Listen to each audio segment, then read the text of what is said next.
Hello there, I'm Joe Beretta, and you're watching Bonus Feature Spotlight.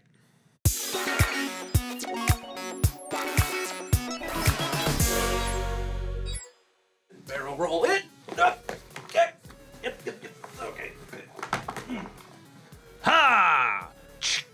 I don't know how guns work. Ever since they entered the zeitgeist in the early 80s, video games have been destined for the big screen.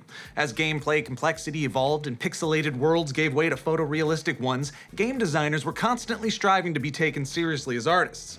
And perhaps no game broke through those barriers harder or faster than Doom. Doom. I shouldn't do that. Originally released in 1993 and targeted at a maturing generation of gamers, it pioneered a genre commonly known as first-person shooters.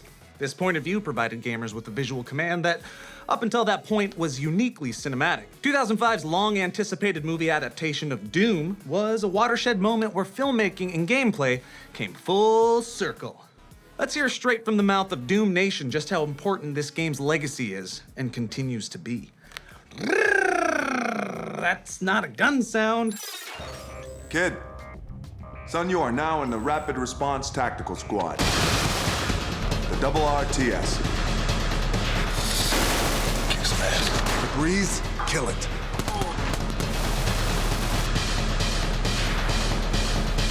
We kill them all. Let God sort them out. Very proficient already. When we turned up in Prague, we had a 2-week rehearsal period with the military advisor.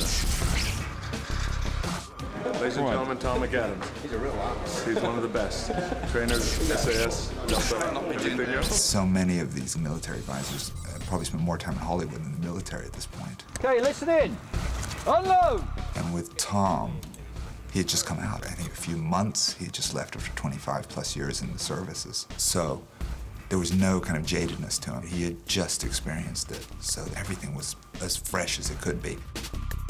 I was leaving the military 13th of September, and this job was coming up at the beginning of October. So when I said, yeah, fine, I'll do it for 3 weeks, and obviously I've been here now for 3 months. It was completely different to what I expected. It's funny, I mean, I've done a couple of military-type movies before, but I've never had training like this. All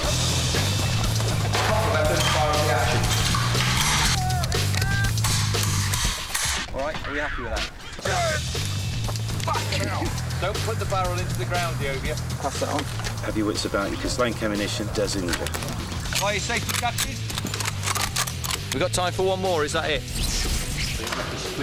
What I was brought to do here was to advise on all the military tactics, all the techniques, get the guys to look like Special Forces and make them look like they've had years of experience soldiering. Magazine, 25 rounds. Load! Tom was very determined to, I think for himself as much as anything, make us look as authentic as possible. There's no bullshitting with Tom. Tom is a straight guy. What you see is what you get, and I love that. Wait until I give the command up. Okay, rounds down on one knee, then start working together. So that's communications. Lead scout, as soon as you're ready, start patrolling. I took it very seriously because that's what I'm here to do. Okay, got your mags? Okay, let's do it then.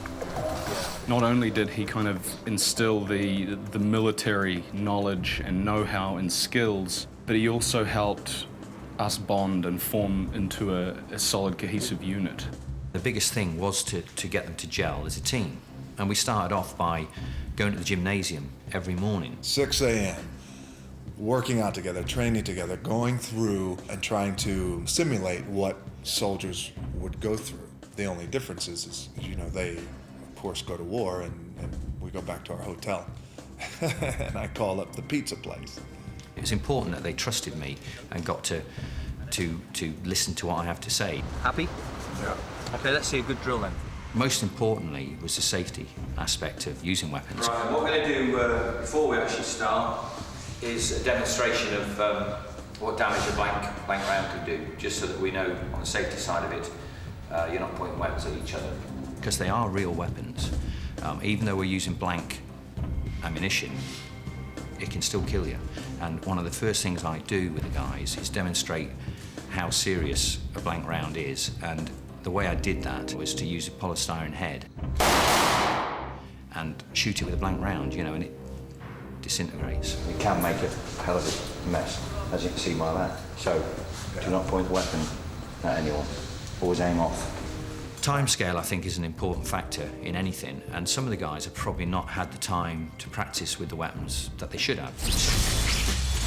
For inspection, for arms. So I start from the very beginning and just go through all the basics. When you're holding the weapon, ensure that you hold it correctly, and I'll just quickly go through that. Stripping and assembling. As I said before, keep the working parts like that, in a nice uniform manner. You're not going to have any problems putting it back together again. You're going to be firing double taps. That's 2 rounds, okay, followed by another 2 rounds, so on and so on, until I tell you to stop. I want to look at you and see what reaction it has, okay? Targets to your front, in your own time, go on.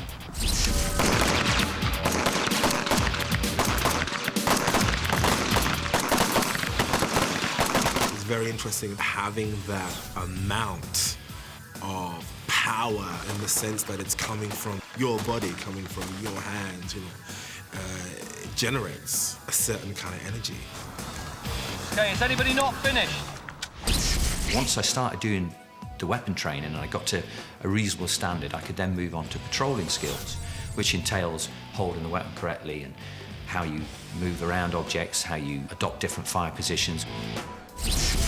Then the stoppage drills, loading, unloading, all the stuff that a soldier, a basic soldier, would have to know.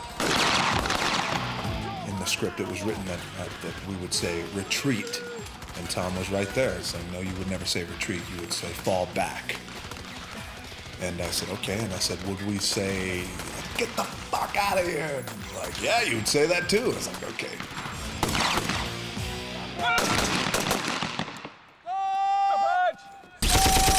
Once it's past you, clear each free. Clear. We started off with check-made AK-47s, which are very light in comparison to what we have now. They're just very light weapons. So we had a lot of movement drills with that, which obviously at first is kind of nerve-wracking, you know, with the ammo and stuff.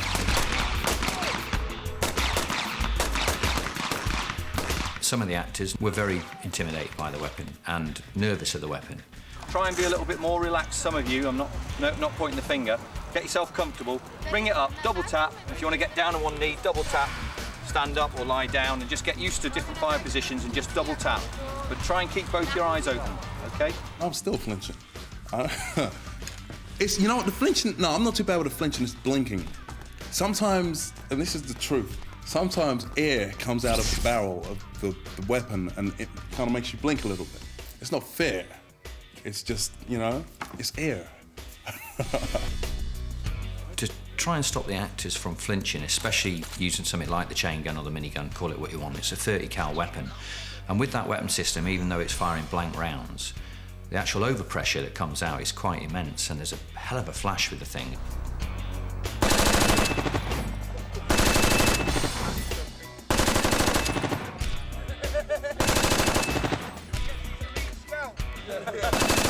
Firing this huge gun and this huge sound, the flinch would be right in my eyes.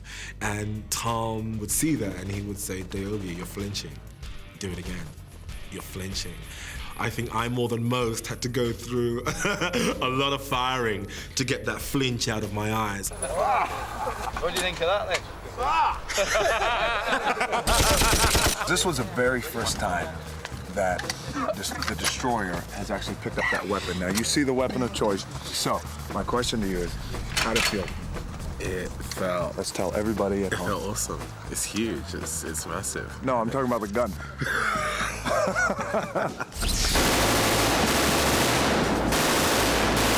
The reason I went into so much detail was so that they look like they know what they're doing. And everything they do looks like they're special forces.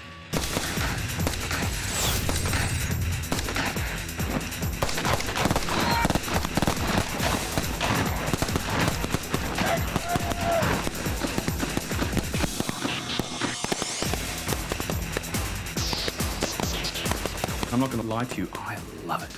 I have had so much fun. Action! When you are firing a shitload of rounds and it's so visceral, it's so real, you know, it really helps me do my job, because the leap of imagination for me being in this circumstance, immediately it's not acting anymore. I actually feel like I'm really doing it.